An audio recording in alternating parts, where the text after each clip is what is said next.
Credit cards trying to make it difficult, or more difficult, in fact, for people to steal your identity. But in the process, you're being asked to give out more information. Ironic.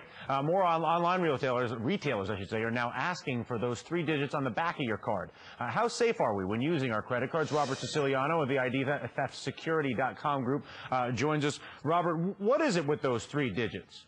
Well, your credit card verification code is essentially a 3 to 4 digit code on the back or front of the credit card that is there to add an additional measure of security for you and for the merchant.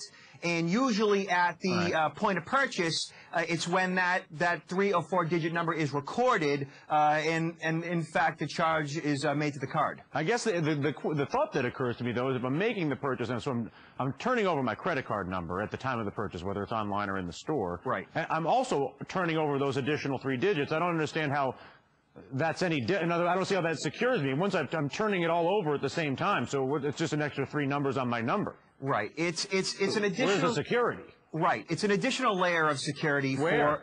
Well, again, when you give out your credit card number, wherever it is, any point of purchase, you're not always required to give out those numbers. That number is, again, an additional measure. Now, I always tell my clients, when it comes to your credit card number, don't bother trying to protect it. You know why? Because every time you use it, the clerk at the point of purchase, the people in the back room at that retailer, the people at the bank, it's out there. It's out there in dozens and dozens of different places. So people need to, instead of focusing on protecting their credit card number, pay more attention to the information on your monthly statement.